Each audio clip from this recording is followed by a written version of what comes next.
Welcome to something special. Welcome to TEDx. This TEDx event is part of a global conversation that takes place every day in every corner of the world. In schools, in theaters, in workplaces, even in prisons, people gather to hear the best ideas bubbling up in their communities. More than 3,000 TEDx events are held every year in 170 countries. It's a remarkable thing. TEDx events are self-organized under a license from TED, a non-profit organization devoted to discovering and sharing powerful ideas in the form of TED Talks.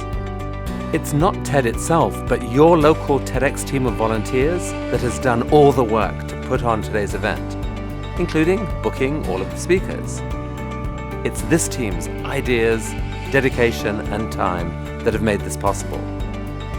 We really hope today's program sparks an exciting conversation. This is a day for curiosity and for skepticism, for inspiration and for action. The more you enter into it, the more you will take out.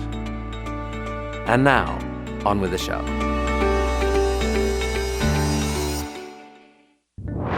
Hello and welcome. On behalf of our host institution, Dallas College, I'd like to welcome everyone joining us from around the country today.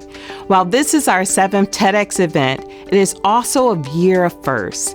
TEDxDallasCollege. This is our first event with our new name, which is a nod to the new identity of our host institution, Dallas College. Given the ongoing pandemic and our commitment to spreading nothing more than ideas, this is also our first ever completely virtual event. My name is Dr. Tracy P. Johnson. I'm the Associate Vice Chancellor for Student Support Services at Dallas College, and I'd like to welcome Gabby Natale. Gabby is a triple Daytime Emmy winner, TV personality, best-selling author, and motivational speaker. This unique situation has allowed her to combine her passion for media and entrepreneurial spirit. People magazine named Gabby one of 25 most powerful Latinas in 2018.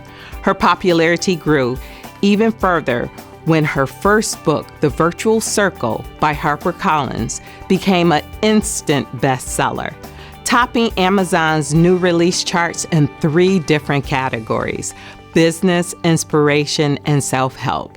Please help me welcome Gabby to our stage.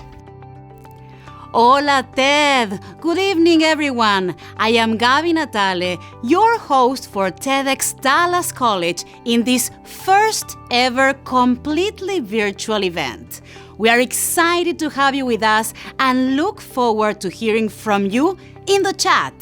In fact, join the conversation now and tell us where you're joining us from.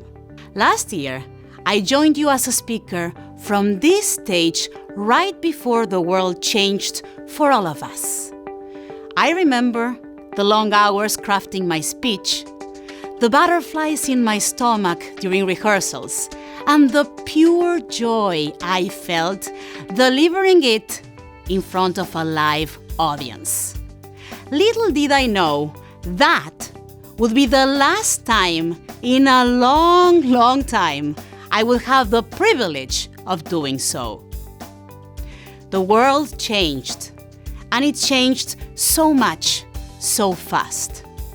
Giving a casual high five to fellow speakers in the backstage, hugging people I just met in a meet and greet, or even the simple act of putting some makeup, high heels, and a nice dress to step on a stage are things I will no longer take for granted. Over the last year, we have faced social unrest, the COVID-19 pandemic, job insecurity, natural disasters, a presidential election like no other, and corresponding acts of violence. This evening, we take a look at where we've been, the lessons we have learned during these wildly unprecedented times, and hear ideas on how we move forward. It is going to be an incredible night, And we hope that by the time the last speaker utters their final call to action, you will be empowered to think about ways that you can become an agent of change in your community and in the world. Sam Said is a longtime health science professional and current medical student at TCU and the UNT Health Science Center School of Medicine. And Sharif Said is an executive vice president for Pure, a North Texas-based nutrition provider. As a proud husband and father of two, Sharif commits himself to mentor new leaders while emulating one of his greatest inspirations, Muhammad Ali. Sam and Sharif Said are not only brothers, they are the co-founders of Dana's Footprints, a nonprofit that promotes youth empowerment located in North Texas. Here are Sam and Sharif to tell us about a day in their shoes.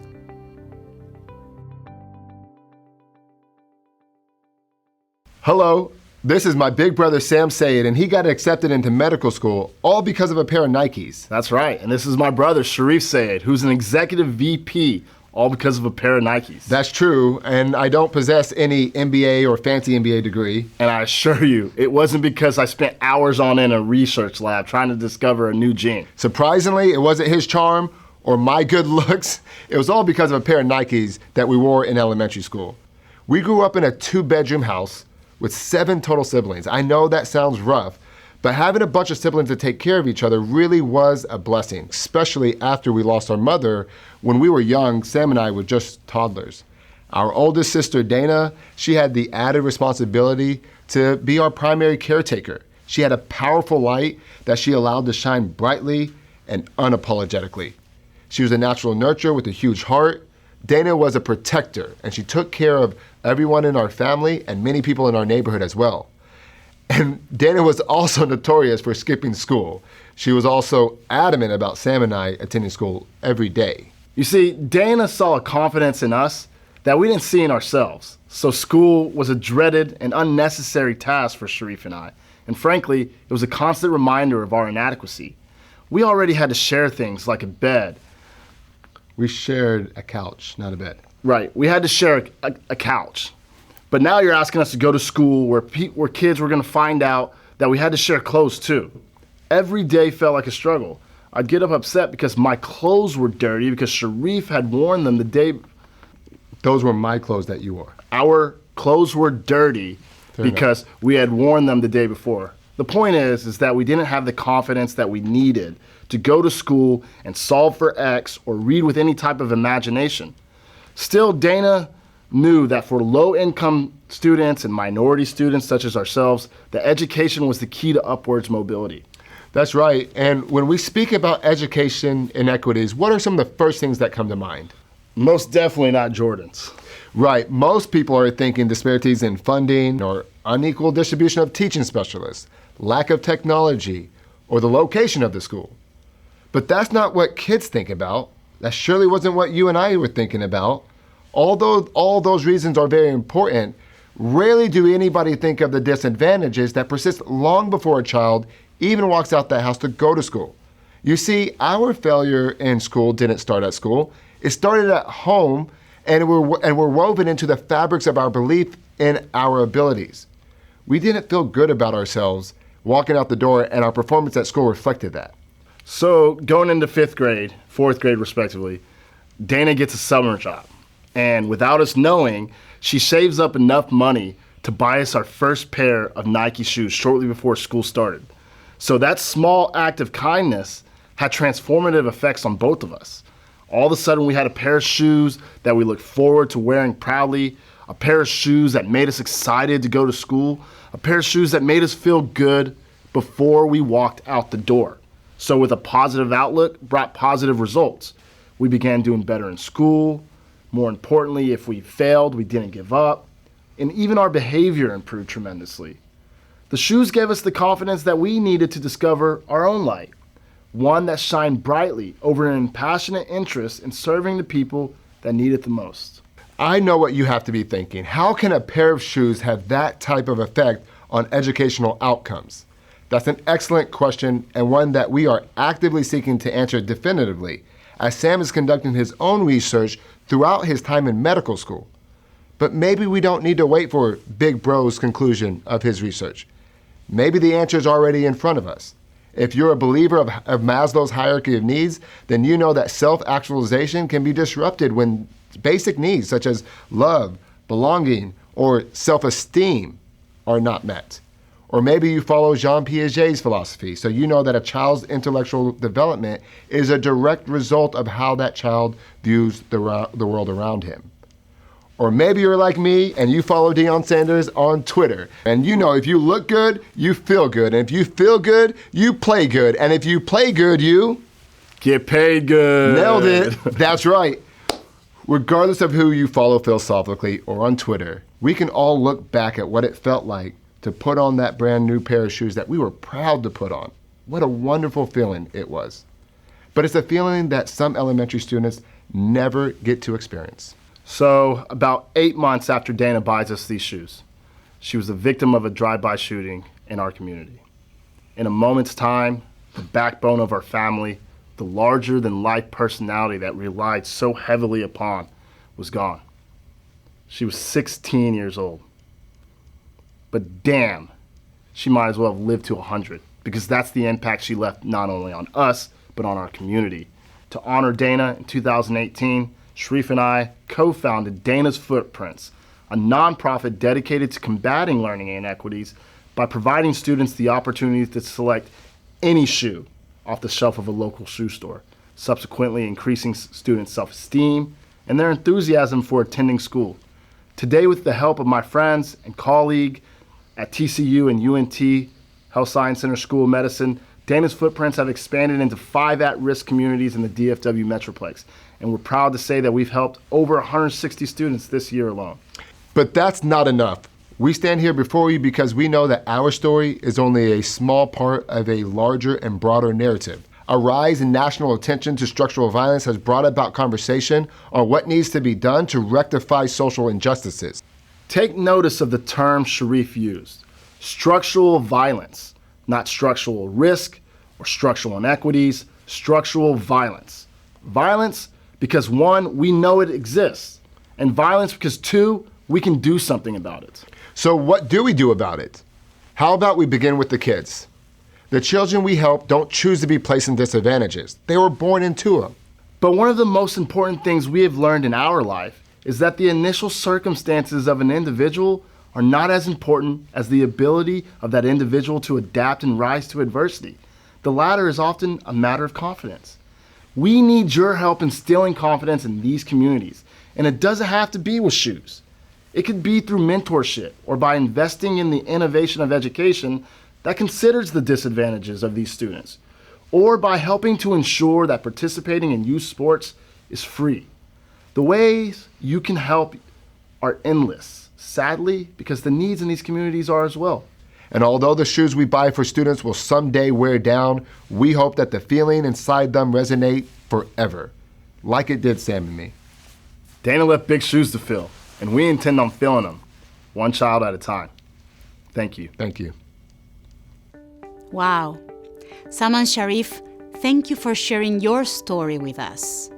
What a wonderful tribute to your sister who was able to give you a small gift that made a huge difference on your life. Brianna Webster is a senior rehabilitation counselor at Richland College. She realized her purpose of helping others create self-love, self-belief, and self-worth within themselves was bigger than the Richland campus walls. In this discovery, she has committed her work to help others become the greatest version of themselves.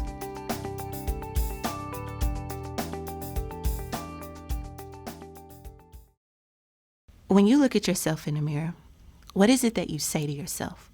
What is it that you see? That was the first question asked of me by my spiritual advisor. Well, I said, people say I'm a great speaker. They say I'm a great leader. No, she interjected. When you look at yourself in the mirror, what is it that you say to yourself? What is it that you see? A bit confused as to why she had rejected my first response, I decided to give her the same answer, but using different verbiage. So I go in and I'm like, well, people say I have the potential of being a great leader. I have the potential of being a great speaker. Brianna, she said in a stern yet compassionate tone, what is it that you say to yourself? After about 5 minutes of silence, tears start to stream down my face, and I simply respond, I hate myself. After that session, I started asking myself, why is it that all of the things that other people find remarkable in me are invisible to me? It wouldn't be until about a month later that I learned that there was a term associated with how I had been feeling, and that term is Impostor Syndrome. In a study by Pauline Clance and Suzanne Imes titled The Imposter Phenomenon in High-Achieving Women, they define imposter syndrome as an internal feeling of intellectual phoniness, where, despite professional and academic accomplishments, one still feels as if they are not bright and that they fooled anyone who thinks otherwise. I remember before learning out about the word imposter syndrome, the word I would use to describe my feelings was poser. And I would always say, I feel like I do a good job living up to their beliefs, knowing that I don't truly live up to their beliefs. So when I first found out about imposter syndrome, I was legit consumed with research because I started to see that it affected highly accomplished people, both men and women, young and old, professionals, students, business owners, even famous people. Imposter syndrome does not discriminate. Now, earlier studies mainly focus on the impact in women, but we're starting to see that men are experiencing imposter syndrome as well. However, women of color, especially Black women, as well as the LGBTQ communities, continue to experience it at a higher rate. Because when you've dealt with systemic oppression, or you've been told directly or indirectly your entire life that you are less than, then it's difficult not to doubt your skills and abilities despite noted success. As a Black woman, I experienced this twofold because I'm not only battling with feelings of fraud from being an imposter, but I really am a fraud. And it has nothing to do with my skills and abilities. It's because for 40 hours out of the week, I can't be my authentic self at work. Even then, I still didn't feel a sense of normalcy until I read an article by the Journal of Behavioral Science, because the article estimated that nearly 70% of individuals will experience at least one episode of imposter syndrome in their lifetime.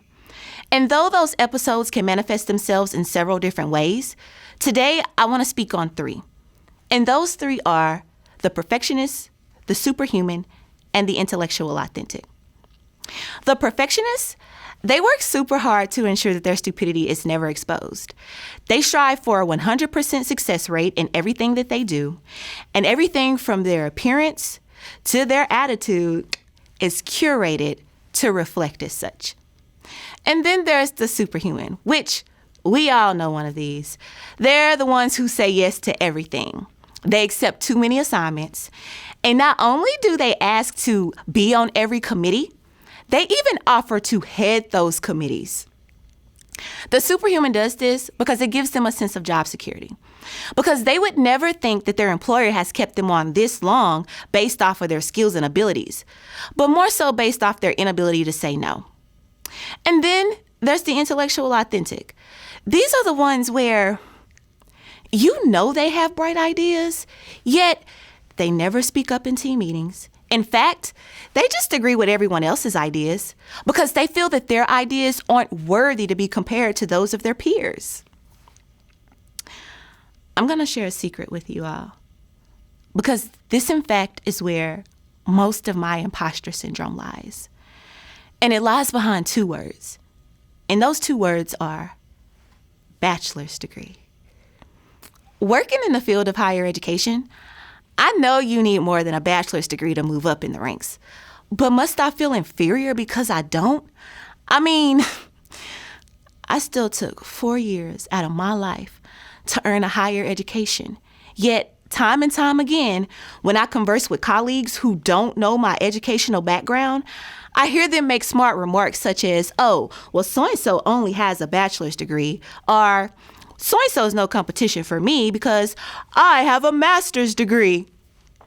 I remember a couple of years back when I thought that expanding my vocabulary would help with my feelings of imposterism. So I took to learning one new vocabulary word a day. After a while, I got sick of that. And I said, you know what? I'm going to let my skills, my track record, and my passion for what I do speak for me. And honestly, that's when things started to change. Because no, there's no cure for imposter syndrome, but it can be managed. Because if left unmanaged, it could not only lead to symptoms of stress, anxiety, and depression, but it could potentially yield you a smaller bank account. Because one constantly doubts their abilities, that they limit both their life and professional opportunities. And I don't know about you, but I refuse to put a cap on how much money I can make. So whenever the imposter feelings start to creep in, I do what I call a SURE check. And SURE stands for self-unbelief rooted energy. Because if my energy is rooted in unbelief, then it will always reflect through myself. So the first part of my SURE check is I call it out. Because now that I know what imposter syndrome is, I'm able to call out the lies associated with it. And it's important that we continue to talk about it because studies reveal that imposter syndrome is a big secret kept amongst those who experience it. But when shared, others find relief in knowing that they're not alone. Next, I got me a bad entourage. And entourage is just my cool way of saying support group. But my entourage not only supports and holds me accountable, but they reassure me whenever my imposter syndrome starts to kick in. I was talking to a good friend of mine, and I had shared with her that I had received an interview for TEDx. And then I went on to say, but, they're probably interviewing everyone who submitted a proposal. She stopped me dead in my tracks and said, no, ma'am, that's your imposter syndrome kicking in. You earned that interview. Then I always think, speak, and believe positively about myself. And no, this is not a motivational talk because the reality is getting wins under your belt does not help with imposter syndrome. In fact, increased success intensifies the feelings of being a fraud. And the last part of my SURE check is a quote by Henry Ford that I remind myself of daily, which simply says, whether you think you can or think you can't, you're right. So today, I want to challenge you all to do your own SURE check and get you a sheet of paper and write down all the lies that your imposter self says to you. I want you to hold that sheet of paper up in the mirror and look yourself dead square in the eye and say, dear imposter syndrome, it's a lie for me. Thank you. What a powerful message about the road to discovering how to love yourself despite the lies we tell ourselves. How many of you can relate to Brianna and have to find ways to embrace yourself? Our next speaker is Maylin No, the founder and creative mind behind Fitness Ambassadors, a fitness community, events, and marketing company in Dallas, Texas. Maylin has a passion for bringing people together, whether in real life or online. Over the past 3 years, she has worked with brands like Under Armour, the Dallas Mavericks, and Lululemon. In 2019, she launched Dallas's first ever fitness festival, Fame Fest, a two-day event bringing the arts and fitness together. Maylin now consults with clients to leverage their strengths and personality outside of their studio connection. Today, she's sharing with us how she's been able to pave her own way and how we can do the same.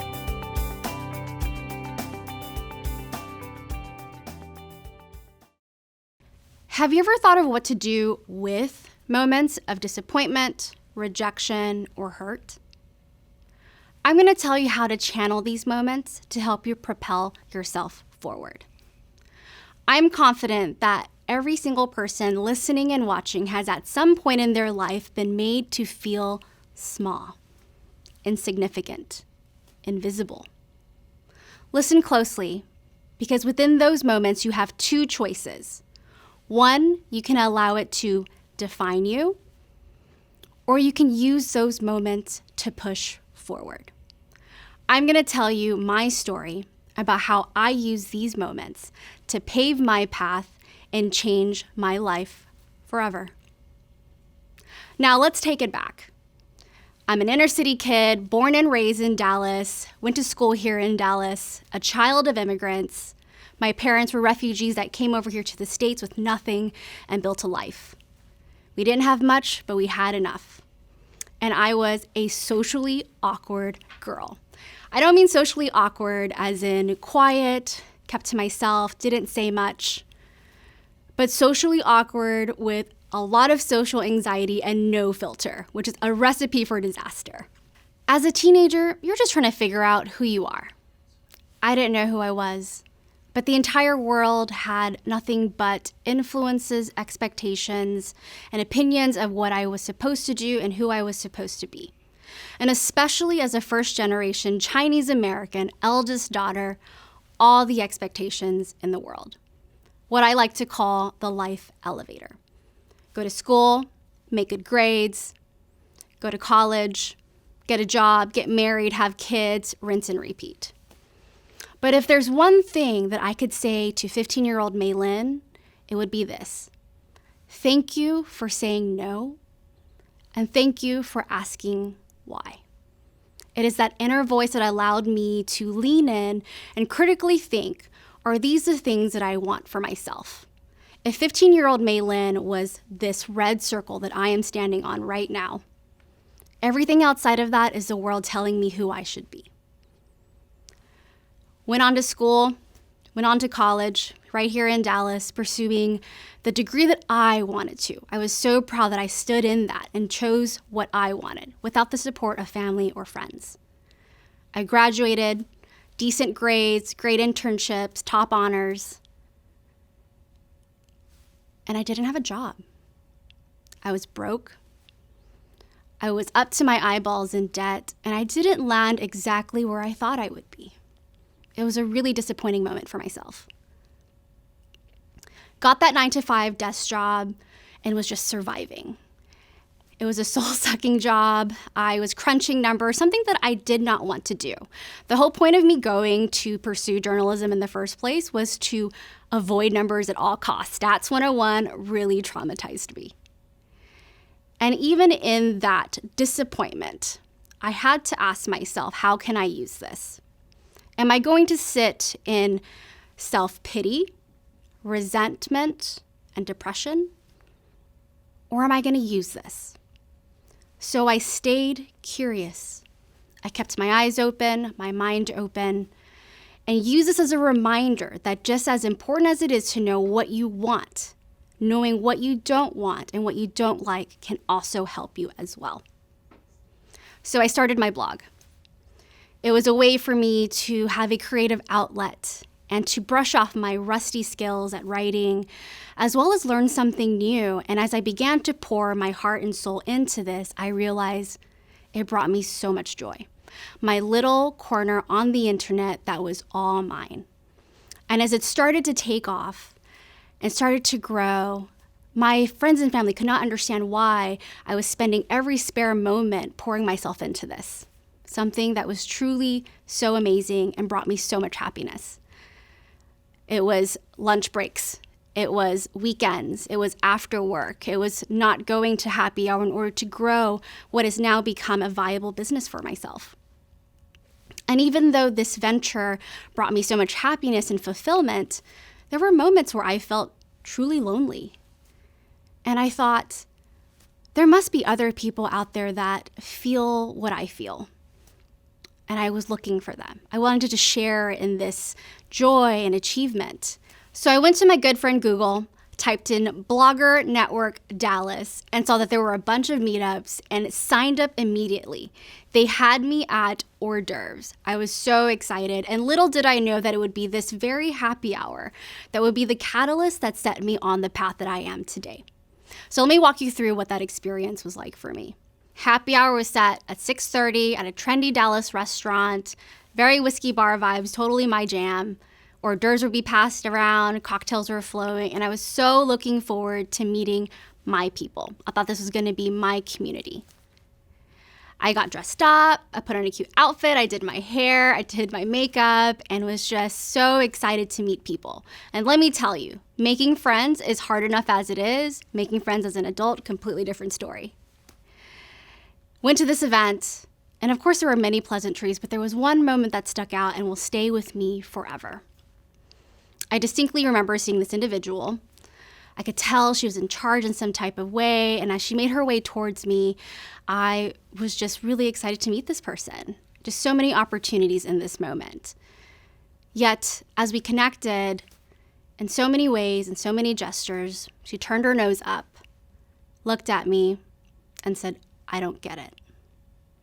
It was a swift side eye, a lift of the eyebrows, and that moment didn't last more than 20 seconds. Yet that impact would last me for a lifetime. I felt small, I felt invisible, and I felt that I didn't belong there.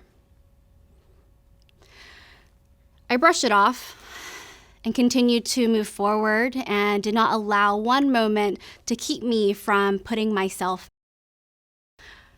I went to attend a few more events, not letting one moment deter me from continuing to put myself out there. But I quickly realized that this was a community that was not inclusive at all. There was not a seat at the table for me. There was not a way for me to fit in. And with that interaction so fresh, and in this realization, I asked myself, is it worth compromising who I am in order to find a seat at the table? Or what if I created the table? What if I created my own table with my own mismatched chairs? Would someone like me come? Would the girl with social anxiety, awkward, no filter, would she want to sit at that table with me? The answer is yes. Now I know what you're thinking. You're probably wondering, so what? She didn't say anything egregious or hurtful. She just gave you a weird look, so what? How is this moment the moment that set you on your path? Now, I firmly believe that there are experiences and moments in our life that really do shape us, that are earth-shattering. But even more important are these unacknowledged moments, these micro moments, these paper cuts, these invisible hurts. And just like a paper cut, it stings a little bit, you move on. It stings a little bit, you move on. It's not a big enough wound that anyone is going to stop and ask you, are you okay? Do you need help? And at this point, I had accumulated enough paper cuts that had become a whole wound. And that wound started to fester. And I decided in this moment that I no longer wanted to feel this way. And neither did I want anyone ever to experience what I experienced. Fast forward, I built a successful business. I went national. I've worked with global brands, was flown all across the country, featured in publications, spoken on panels, and I get to stand before you today to tell you my story. And most importantly, to tell you that my story is just beginning. If there are 3 things I want you to take away from my story tonight, let it be these.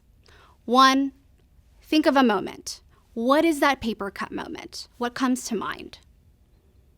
How can you use it? 2, decide what you want to do with this moment and how you can channel it. Is it as simple as making sure no one ever feels the way that someone made you feel small? Is it joining a company that fully aligns with your value because, again, you realize what you didn't want? Or 3, starting a company, a blog, a business, because it allows you to stand in your truth and to find joy and fulfillment. And lastly, 3, thank these moments. These are life experiences and lessons that allow you to lean into your purpose the way I am allowed to lean into mine. Pivoting your perspective, flipping the script, will allow you to propel your way forward and pave your path. Thank you so much. My name is Maylin No. Have a great night. That was powerful, Maylin. It's incredible to think about these unacceptable, yet socially normalized moments, like bullying, can shut us down. But you used your experience not only for your own benefit, but also to create space for others like you. Toy Sweeney is the founder and chief style officer of the Well Dressed brand. With 2 decades of experience in fashion, business, and marketing, she's an award-winning stylist, branding strategist, speaker, and entrepreneur. Toy helps people and powerhouse brands integrate their wardrobes into successful business plans with a distinct style. She has been featured on Forbes.com, The Today Show, and CNN's Anderson Cooper Live. She's a recipient of the prestigious Telly Award and the Icon of the Year Award via the Art Institute. Her life has certainly had its share of ups and downs. Today, she will share with us how we can reject our stories and embrace our adventures.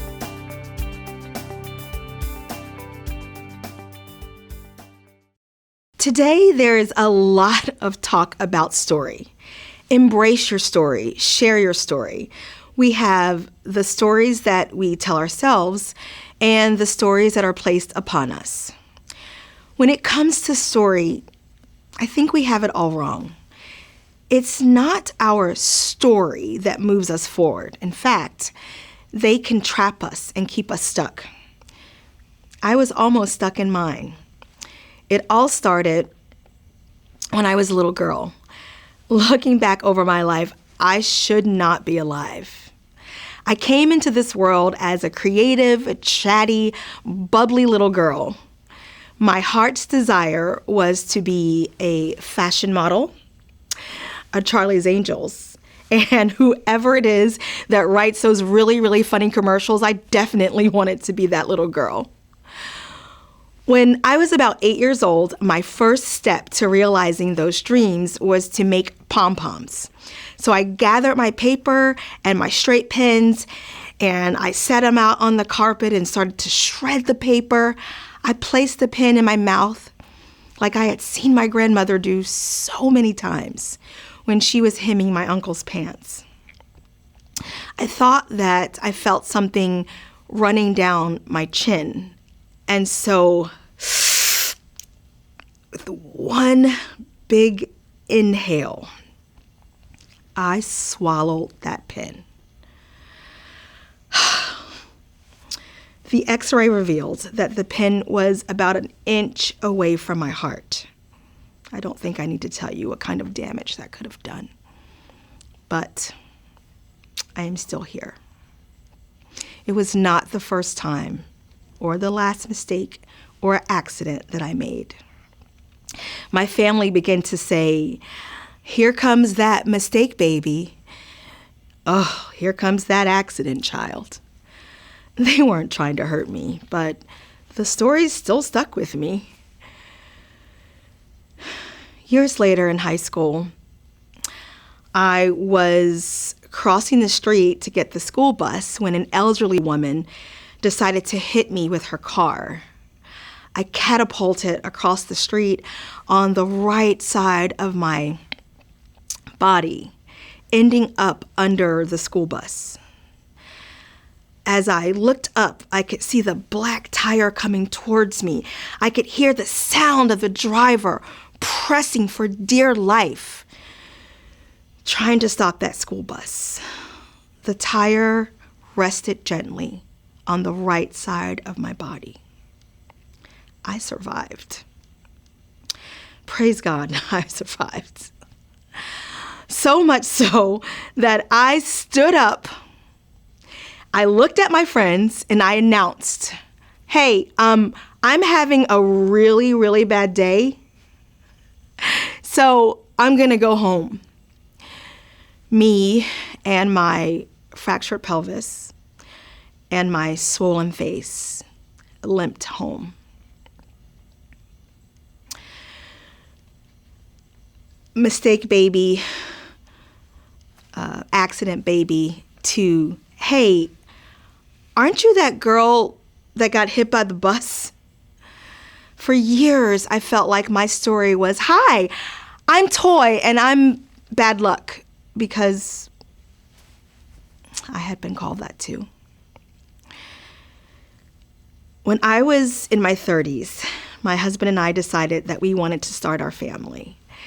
After years of trying, IVF was our only option. I was about 6 months into our pregnancy when I went to bed that night and I woke up a few hours later. I was sweating, everything was orange, I was vomiting, I started having seizures. I was really worried about our son Miles. I passed out. My husband called 911. When we arrived at the hospital, I was told that my uterus had erupted and that Miles had passed away. I had to go into emergency surgery. I spent 8 days in the hospital. I had an infection in my uterus, 2 blood transfusions, pneumonia. Trying to process the fact that I can no longer have children, we planned our son's funeral. The story that I told myself was that I had a broken uterus, a dead baby. I was useless. I was broken. Clearly bad luck. What is story? Merriam Dictionary describes story, or defines story, as a report or a description of an event or an experience.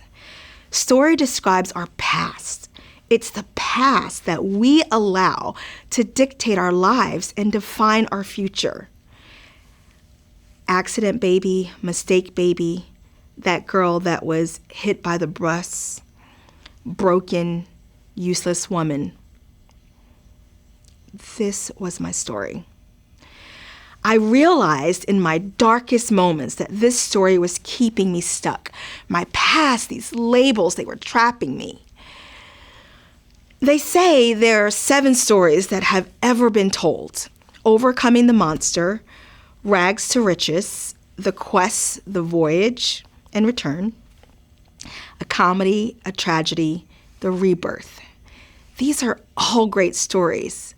But here's the secret. An adventure? Oh, adventures are limitless. I decided that if I was going to take control of my life, I would have to shift my idea about story. I had to reject the idea of story and embrace the idea of adventure. Adventures are not without danger and unknown risk. However, I refuse to be broken and useless. This story, it would not define me. So when my sister-in-law offered to be my surrogate, I could have told myself that I didn't deserve joy.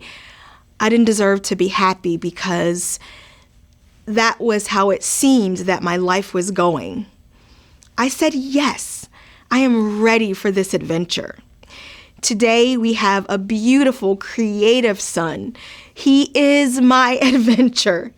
My life had become my adventure. I have a successful business where I get to help people define and create their own adventures. My life is no longer a story about my past. It's my adventure, and I'm running full speed ahead. Don't let your story define you and keep you stuck. You get to control that narrative. Shift your perspective. Adventures allow you to learn from your past, release it, and move on. Life is not a story that we have to replay in our heads. We don't need to replay those tapes. It's an adventure that we get to create for ourselves. So go, create yours. Toy, thank you for sharing your adventure and beautiful journey of turning pain into prosperity. We can all benefit from adopting a method to embrace our past and create a new future, a new adventure. And here's a question for all of us. What's an adventure you want to start, despite the obstacles you've overcome? Pamela Kadakia is an equity project manager who began her career as an English as a second language instructor in the community college space. Working with historically underserved, marginalized, and racialized learners, Pamela began to ground her work and teachings in anti-racism by challenging her own belief systems. Today, she is willing to share her insight into how she continues to move forward with her pursuit of racial equity and social justice internally through her own unlearning.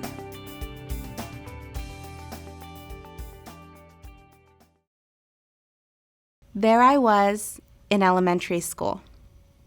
My hands clasped around the lunch bag that my mom, just that morning, had placed my lunchbox in. My red lunchbox. Unlike the lunch bags that held soft sandwiches and chips, my lunchbox was hard and sturdy, and every day it would safely hold the lunch of rice and leftovers that my mom had carefully packed. That day, my lunchbox served two purposes. It was the keeper of my mom's love in the form of rich sustenance, and it was my protection.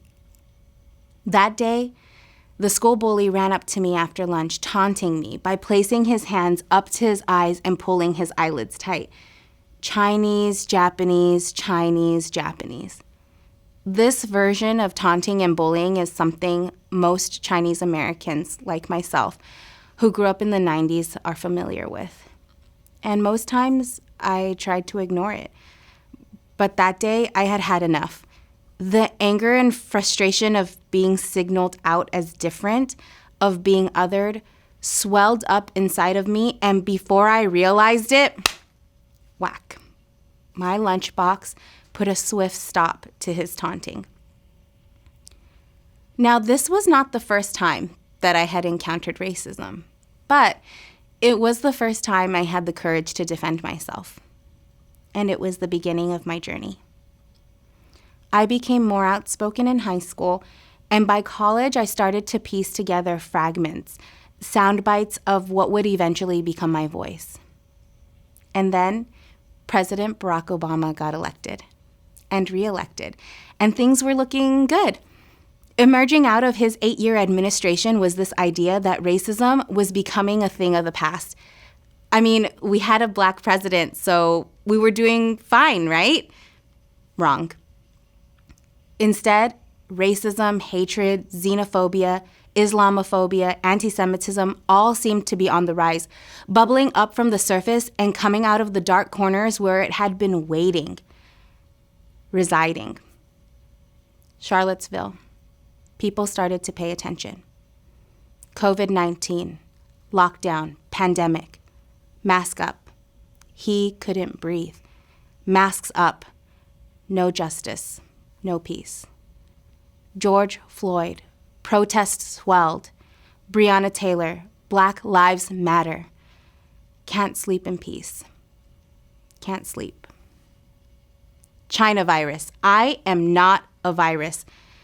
Atlanta, Georgia. Stop AAPI hate. More and more people started to pay attention. Propelled by a convergence of events, and out of all of this, I came to a very hard realization that if I wasn't part of the solution, I was part of the problem. But wait, I'm Chinese American, remember? Remember the taunting and the lunchbox? How could I have also been part of the problem? Well, easy. I just didn't know enough. The younger me had never learned about the history of Asian Americans in this country, and I hadn't learned about intersectionality and never learned about the complex relationships between the Asian American and Black community. I had never had the opportunity to evaluate the white supremacist ideologies that were steeped and socialized in me. So how could I have known when everything I knew about racism was at the tip of the racist iceberg? It was exposed, and I had never explored below the surface. So I started to read. I consumed every book recommendation, article, podcast, webinar, documentary that was recommended to me. But to be clear, this consumption of knowledge was not about participating in the intellectual masturbation of discussing racism. It was really to build a foundational knowledge so that I could take action, because I wanted to take action. And I wanted to make sure that I did not perpetuate harm in doing so. That was my goal of learning. Self-growth, this just happens as a byproduct. And for a while, I overcorrected. And I am thankful to my partner and my community for pointing this out and calling me in to examine myself. I made 2 assumptions at this particular juncture of my journey. First, that the problem was with white people. I was targeting people and not thinking about the systems that upheld racism. Second, I assumed that all Black, Indigenous people of color, or BIPOC people, were with the same cause. I had not considered the complexities of internalized racism, anti-Blackness, and the intricacies that exist within BIPOC communities. But thanks to groups and organizations that have been doing anti-racist, anti-bias work for quite some time, I began to learn from them, and I began to change.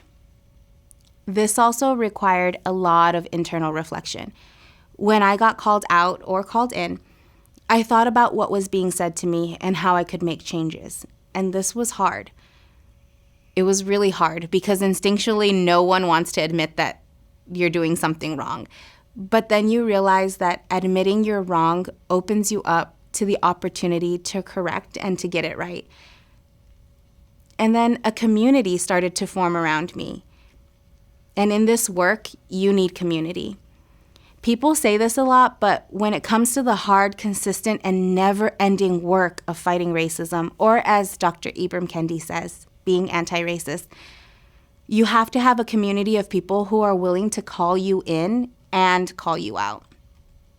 That community can act as a mirror for you to reflect on. That community can grow you, and that community can grow with you.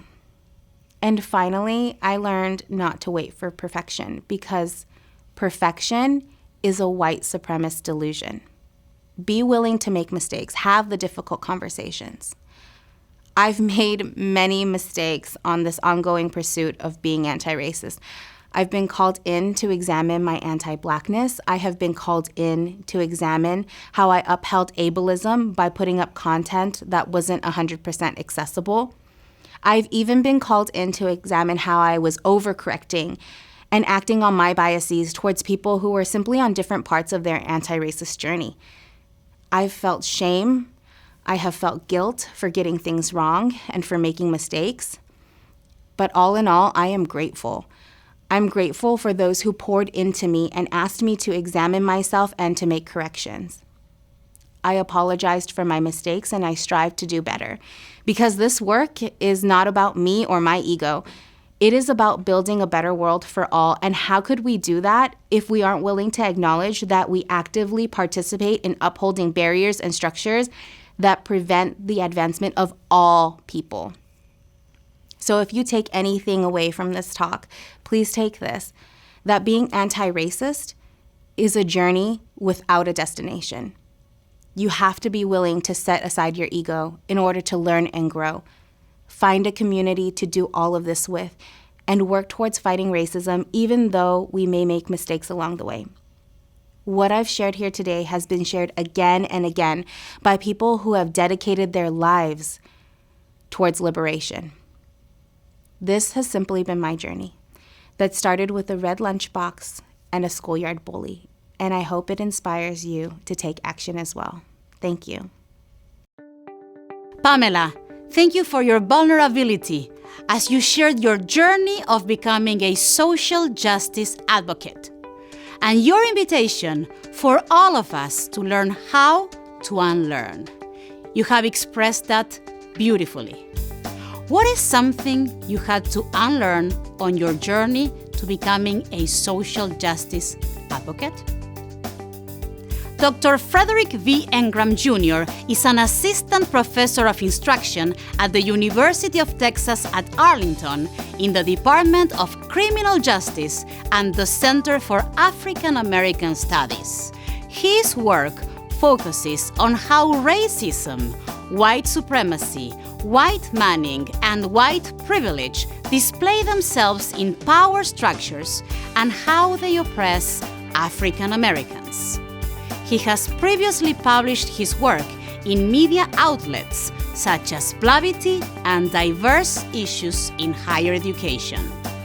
Dr. Engram is a co-author in two 2021 current and soon-to-be-released books entitled Blackmailed in Academia and Re-envisioning Education, Affirming Diversity and Advancing Justice.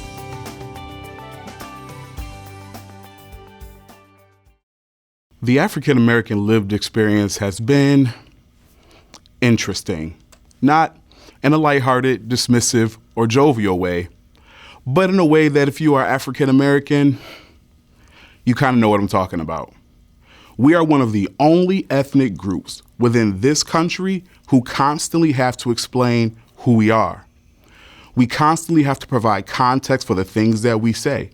We have to explain the way that we dress, the way that we talk, and that we are not being aggressive when everyone else seems to think that we are, when it's really just passion. That is the African American lived experience. If you could not tell, I am a millennial.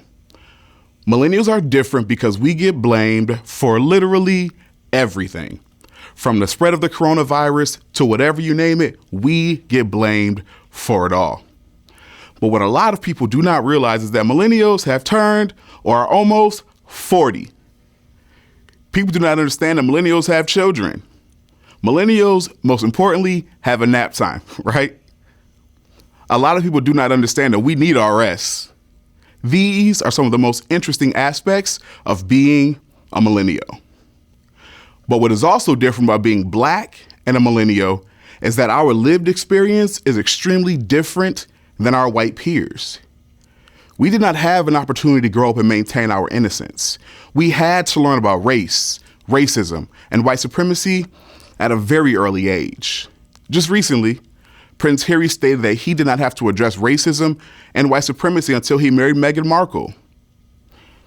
I'm sure that is an amazing experience to have, but for us, it's just not it. In 1976, child psychologists Richard Perry and Theodore Shapiro spoke about the age of 7 being the age of reason. This is the age where common sense and maturity begin. Let me tell you what happened when I was 7. When I was 7, on national television, we witnessed the beating of Rodney King. A year later, when I was 8, because of the verdict of that trial, we witnessed the LA uprising. When I was 15, an unarmed Amadou Diallo was shot 41 times. When I was 28, an unarmed teenager, Trayvon Martin, was killed by a pseudo police officer. At 31, Michael Brown. At 32, a day before my birthday, Sandra Bland, a Black woman, was stopped for a minor traffic incident and was killed, found dead in her jail cell. At 36, George Floyd was murdered on national television as a cop kneeled on his neck for exactly 8 minutes and 46 seconds. For 30 years of my life, all I have seen as a Black man in this country is trauma. But one of the most unique things about Black people and our experience is that we always turn trauma into laughter. we always find very unique ways to make our most traumatic experiences funny. Kevin Hart, during his 2011 stand-up special, Laugh at My Pain, spoke very deeply about his own traumatic experiences in the most comedic way. Leslie Jones, a Black woman who was constantly berated because of her features, said, "The best way to conquer pain is through laughter." Martin Lawrence in 2002, during his stand-up special, Run Tell That, spoke about how he had a mental health episode, and everyone made light of it when the brother was just crying out for help. Hattie Mcdaniel was an amazing Oscar-winning actress who acted before we had civil rights in this country. She used her acting chops to still make us all laugh. At the root of all of our trauma, we have always been able to find joy in our grief, joy in our trauma, and joy in our own resistance. Speaking about Black joy and opportunities to experience Black joy, I want to talk a little bit more about what it means to lean into Black joy. As a millennial, we had traumatic experiences, but we also had ways to reaffirm our Blackness, whether it was from our parents or whether it was from TV shows like The Cosby Show.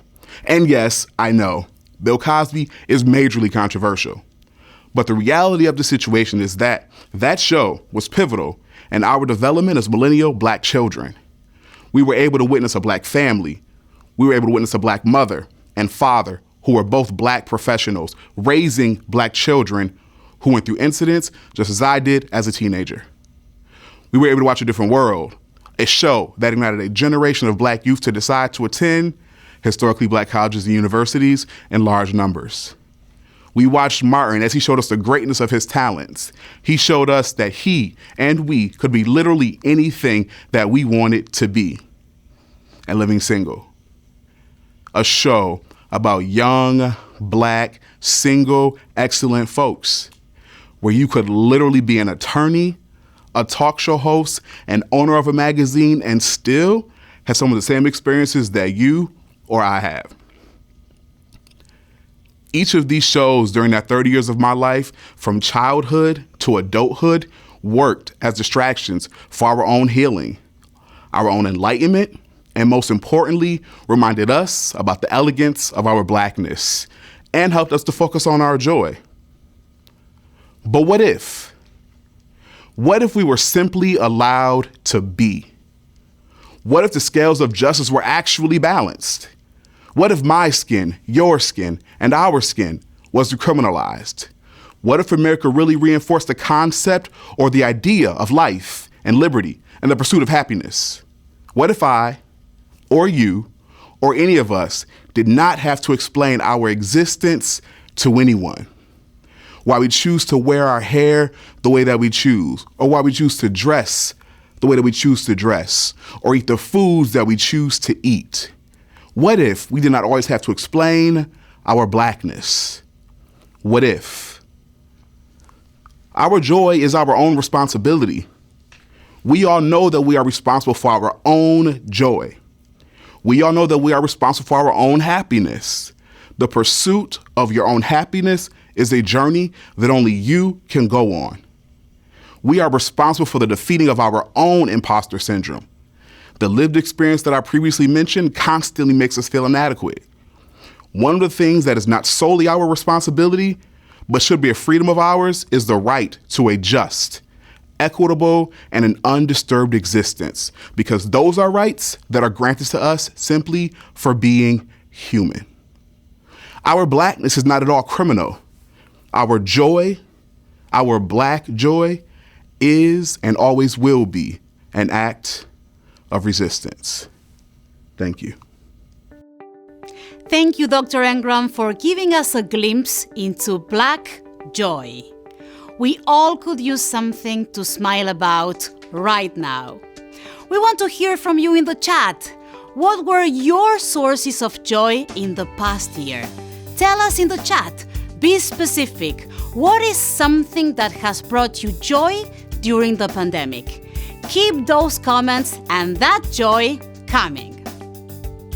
Alex the Great is a diversity, equity, and inclusion strategist, higher education professional and spoken word artist. She holds a Master of Arts in Cultural Studies from Claremont Graduate University and a Bachelor of Arts in African American Studies from the University of California, Irvine. She is a Woman of the World Poetry Slam finalist and the author of 4 books, including the latest, Everything My Daddy Taught Me. Alex has shared stages with notable people such as actress Irma P. Hall and Reverend Jesse Jackson. She lives by the motto, whatever you do, let it be bold. Without further ado, here's a special performance by Alex the Great. I tried to call myself depressed once, attempted to label myself a statistic to a sickness that I had no true cognizance of. My throat wrestled my tongue back down my chest, said emphatically how this body ain't never been home to misery, ain't no welcome mat or no visiting hours either. Instead, I chose to think of all the things that a gracious mouth would conjure up, about all the folks who love me, about a God who continuously saves me, about forgiveness, especially when I'm so undeserving, and even through all my sad days, my bad days, my I can't complain, but things could be better days, I found joy. Seeping through the cracks of my window pane, and iridescent sunlight on my dark days, the symphony to my beating heart, my inspiration. I found beauty in this melanin, my blackness. Black joy is the wailing police sirens that don't pull you over. 'Cause ain't no happiness that can ever warm a black person's heart like limboing beneath the brink of death.